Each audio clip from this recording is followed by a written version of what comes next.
શું અમેરિકામાં ગુજરાતી હોવું એક ગુનો બની ગયો છે?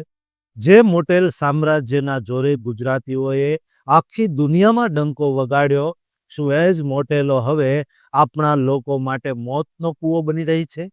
વર્ષ 2025માં અમેરિકાના ખૂણે ખૂણેથી આવતા ગુજરાતીઓના મોતના સમાચાર પાછળ કોઈ મોટું ષડયંત્ર છે કે પછી વધતો જતો નસ્લવાદ એટલે કે જાતિવાદ?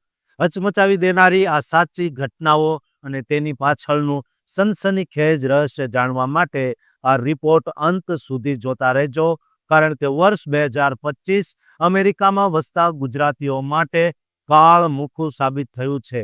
ખાસ કરીને નાના શહેરોમાં મોટેલ વ્યવસાય સાથે જોડાયેલા ગુજરાતીઓ પર જે રીતે હુમલાઓ વધી રહ્યા છે તેણે આખા સમાજને ફાળ પાડી દીધી છે.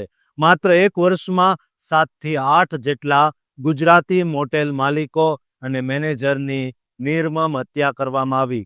આમાંની સૌથી મોટી ભયાનક ઘટના 9 સપ્ટેમ્બર 2025ના રોજ ડલાસ ટેક્સાસમાં બની, જ્યાં ચંદ્રમૌલી નાગમલૈયા નામના વ્યક્તિની તેની પત્ની અને પરિવારની નજર સામે જ માચેટે એટલે કે મોટા છરાથી હાથ કાપીને હત્યા કરી દેવામાં આવી. અને કારણ જાણીને તમે ચોંકી જશો કે આ બધું માત્ર વોશિંગ મશીન વાપરવાના નજીવા વિવાદમાં થયું હતું.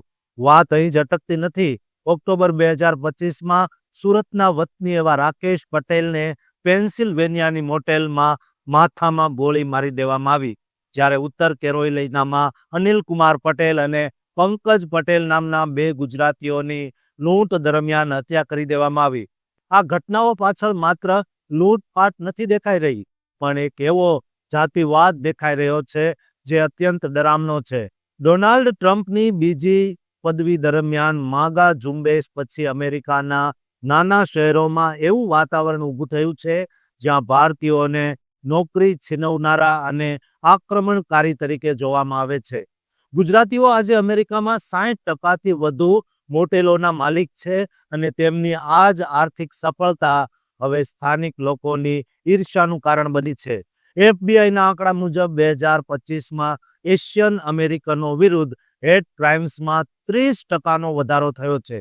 દક્ષિણ કેરોલિનામાં એક ગુજરાતી મહિલા અને તેના પિતાની પણ ગોળી મારીને હત્યા કરી દેવામાં આવી છે, જે દર્શાવે છે કે હવે મોટેલ હોય કે કન્વીનિયન્સ સ્ટોર, ગુજરાતીઓ ક્યાંય સુરક્ષિત નથી. Asian American hotel owners association એટલે કે ઓહાયો જેવી સંસ્થાઓ હવે રાષ્ટ્રીય સ્તરે સુરક્ષાની માંગ કરી રહી છે અને સરકાર પાસે રક્ષણ માંગી રહી છે.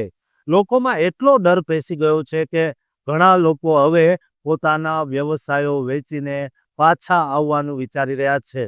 શું આ અમેરિકન ડ્રીમનો અંત છે કે પછી કોઈ મોટા તોફાનની શરૂઆત?